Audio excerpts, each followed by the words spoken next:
Hello everyone, welcome to beat the street. तो आज हमारे इस लिस्टिंग डे के स्पेशल वीडियो में हम बात करने वाले हैं लक्ष्मी ऑर्गेनिक के बारे में। लक्ष्मी ऑर्गेनिक में आज लिस्टिंग होने वाली है। लिस्टिंग का टाइम है 10 बजे। 10 बजे आज इसकी लिस्टिंग होगी। ठीक है, तो इस वीडियो में हम क्या क्या बात करेंगे, पहले लक्ष्मी ऑर्गेनिक के बारे में जानेंगे क्या है कैसा है। ठीक है, और उसी के बाद उस बेसिस पे ही मैं आपको बताऊंगा कि इसमें शॉर्ट टर्म ट्रेड क्या करना चाहिए, लॉन्ग टर्म ट्रेड क्या होना चाहिए, और वहीं पे हम ये भी बताएंगे कि लिस्टिंग गेन कितने हो सकते हैं, लिस्टिंग प्राइस क्या होगी, ये सारी चीज़ें। पर आप वीडियो को पूरा देखिएगा, क्योंकि अगर मैं लास्ट में अगर कोई ट्रेड बताता हूँ तो किसी फंडामेंटल के बेसिस पे बताऊँगा, तो इसलिए आपका वीडियो देखना पूरा पूरा बहुत ज़रूरी है। ठीक है, अगर आप हमारे चैनल पे पहली बार आ रहे हैं तो हमारे चैनल को ज़रूर सब्सक्राइब करें और बेल आइकन को ज़रूर दबाएं। लक्ष्मी ऑर्गेनिक एक केमिकल कंपनी है, ठीक है, जो कि यहाँ पे पिछले 30 साल से काम कर रही है। इनके दो डिवीज़न है। दो डिवीज़न का नाम है, एक तो एसिटाइल इंटरमीडिएट्स और एक यहाँ पे स्पेशलिटी इंटरमीडिएट्स। ठीक है, ये दो कंपनियां हैं। उसी के अलावा अगर हम बात करें एसिटाइल इंटरमीडिएट्स में क्या क्या होता है, तो ये सारे तरह के यहाँ पे केमिकल्स बनाए जाते हैं। ठीक है, वहीं पे अगर कंपनी का हम लोग ये देखें कि इसका प्रोडक्ट कहाँ का यूज़ होता है, तो इन सारी इंडस्ट्रीज़ में यूज़ होता है। Dyes, paints, coatings, printing, packaging, flavour, fragrances, pharmaceuticals, agrochemicals, तो ये सारी इंडस्ट्रीज़ में यूज़ होता है। सबसे पहले यहाँ पे बात एक बहुत अच्छी ये है कि ये जितनी भी इंडस्ट्रीज़ है, आपको मैं इंडस्ट्री एप्लीकेशन क्यों बताया कहाँ का यूज़ होता है, क्योंकि ये अगर इंडस्ट्रियाँ बढ़ती है, मान लीजिए फार्मास्यूटिकल बढ़ती है, ठीक है, यहीं पे अगर मान लीजिए एग्रोकेमिकल्स बढ़ता है, तो यहाँ पे लक्ष्मी ऑर्गेनिक को फ़ायदा होगा। क्यों? क्योंकि इनके अगर कस्टमर बढ़ेंगे तो कंपनी भी बढ़ेगी। ठीक है, अभी अगर हम बात करते हैं, कंपनी यहाँ पे लार्जेस्ट मैन्युफैक्चरर है इथाइल एसीटेट की, with a market share of 30%। ठीक है, उसी के अलावा यहाँ पे कंपनी ने एक सब्सिडरी खरीदी थी YCPL, और यहाँ पे उसके कारण उसका मार्केट शेयर और फर्दर यहाँ पे इंक्रीज होने का यहाँ पे उम्मीद है। ठीक है, अभी YCPL को कब खरीदा जाएगा? YCPL को अभी ये जो IPO प्रोसीड्स आएंगी उससे खरीदा जाएगा। 2010 में अपने कंपनी ने एक स्पेशल इंटरमीडिएट्स करके यहाँ पे एक अपना प्रोडक्ट चालू किया था, जो कि क्लेरियंट केमिकल से यहाँ पे एक बिजनेस खरीदा था उसके थ्रू। ठीक है, उसी के अलावा अगर हम बात करते हैं यहाँ पे जो ये सारी चीज़ें हैं, अगर हम देखेंगे कि लक्ष्मी ऑर्गेनिक अभी 30 कंट्रीज़ में काम करती है। 30 कंट्रीज़ में ये अपना प्रोडक्ट बेचती है। ठीक है, उसी के अलावा कंपनी के बहुत सारी जगह ऑफिसेज वगैरह भी है, और यहाँ पे कंपनी लार्जेस्ट एक्सपोर्टर भी है एथाइल एसीटेट का। ठीक है, अगर हम बात करते हैं यहाँ पे ऑब्जेक्टिव ऑफ इशू की, तो अगर आप देखेंगे जो फ्रेश इशू है वो करीबन यहाँ पे 2.3 करोड़ शेयर्स का है।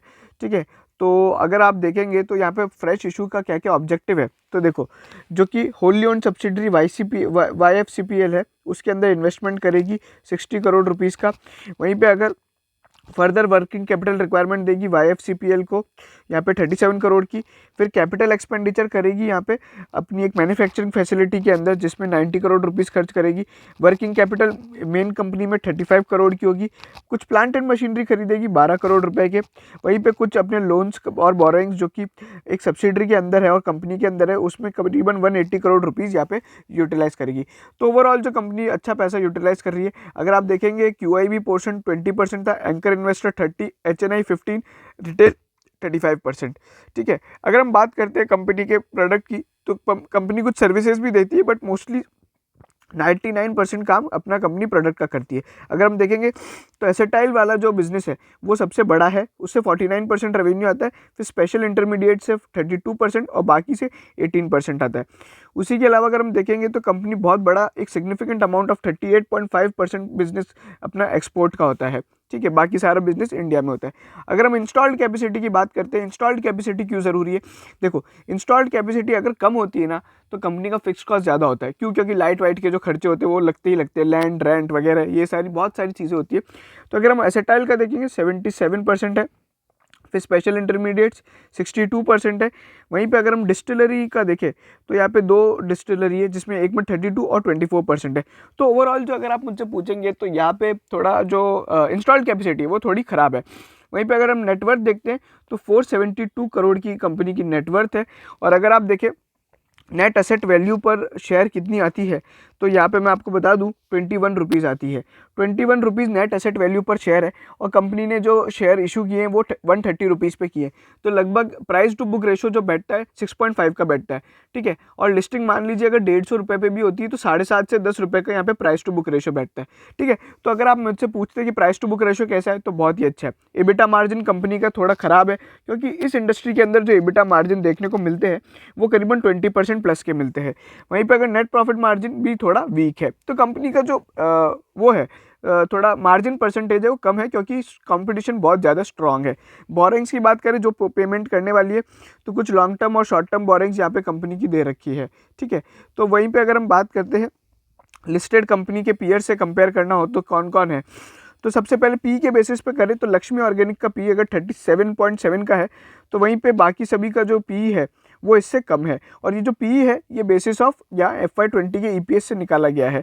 तो अगर आप देखेंगे इसमें एक ही कंपनी है जो SRF है उसका, और यहाँ पे अतुल लिमिटेड का यहाँ पे पी और नवीन फ्लोरोसेन का पी यहाँ पे कंपनी से कम है।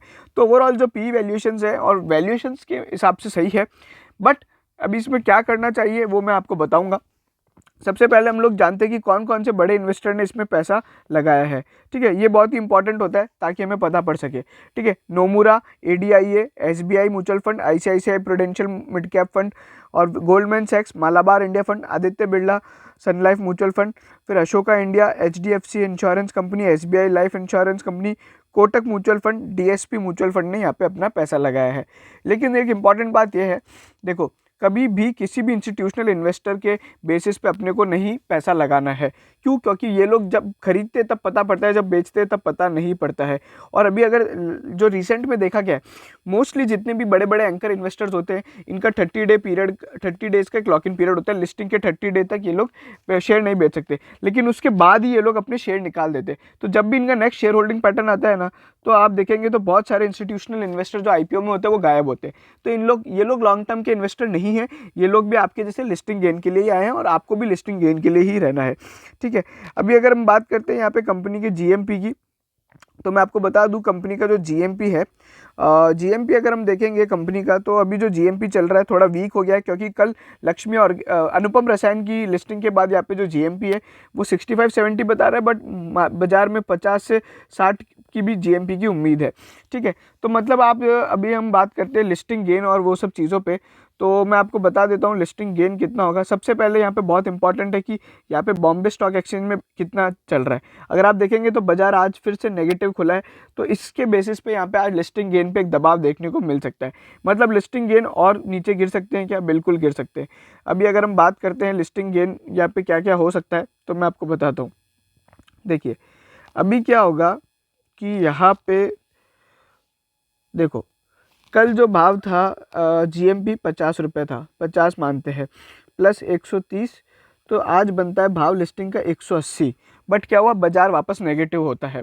अब बाजार ये नेगेटिव हुआ है तो करीबन यहाँ पे 150 से 170 तक की ही आपको लिस्टिंग गेन दिखेगी, ठीक है। 150 से 170 का आपको यहाँ पे लिस्टिंग गेन होता हुआ दिखाई देगा, कुछ ज़्यादा बड़ा लिस्टिंग गेन नहीं होगा, ठीक है। मैं आपको क्या बोलूँगा, आप यहाँ पे 180 से 190 रुपये तक के टारगेट का वेट करें। अगर ये 150 के नीचे गिरता है तो आप अपनी अपनी पोजीशन काट लें, फटाफट से अपना लिस्टिंग गेन बुक कर लें। हमको अनुपम रसायन जैसे लेके बैठे नहीं रहना है, क्योंकि अगर बाजार आज नहीं कल वापस गिरता है, ठीक है, तो यहाँ पे क्या प्रॉब्लम होगी कि जो लक्ष्मी ऑर्गेनिक में GMP चल रहा है वो भी पूरा नेगेटिव हो जाएगा और आपका नुकसान लग जाएगा, ठीक है। शॉर्ट टर्म के लिए मैं क्या बोलूँगा, मैं अवॉइड करना चाहूँगा। क्यों? क्योंकि बाजार में बहुत वॉलीटिलिटी चल रही है। अगर आज बाजार पॉजिटिव बंद होता है, ठीक है, तो आप क्या कर सकते हैं, इसको 180 190 रुपये या 200 रुपये तक के एक शॉर्ट टर्म टारगेट के लिए ट्रेड कर सकते हैं। लेकिन वो जो ट्रेड है वो केवल 3 दिन तक करना है, 3 दिन की वैलिडिटी है, क्योंकि 3-4 दिन बाद एक IPO खत्म हो जाता है। और मैं कभी भी IPO में आपको पैसा इन्वेस्टेड रहने की नहीं सलाह दूंगा अनलेस एंड अनटिल वो कंपनी बहुत अच्छी हो। लक्ष्मी ऑर्गेनिक वैसी नहीं है, हमें फटाफट से अपना लिस्टिंग गेन बुक करना है, नेक्स्ट IPO में लगाना है, बहुत सारे IPO आ रहे हैं, ठीक है। तो ये सारी चीज़ें हैं, हम लोग को यहाँ पे अभी फटाफट से 150 से 160 जो भी अपने को लिस्टिंग गेन दिखता है उस पर बुक करना है।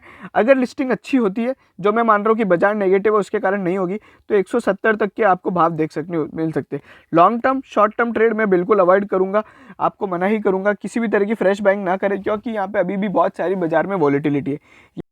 होता है। अगर आपको ये सब पसंद आया हो, स्टॉक टिप्स और स्टॉक एनालिसिस जो कि यूट्यूब पे बहुत कम लोग डालते हैं, तो हमारे चैनल को बिल्कुल सब्सक्राइब करें, बेल आइकन जरूर दबाइए, शेयर कीजिए हमारा वीडियो लक्ष्मी ऑर्गेनिक से रिलेटेड सभी के साथ।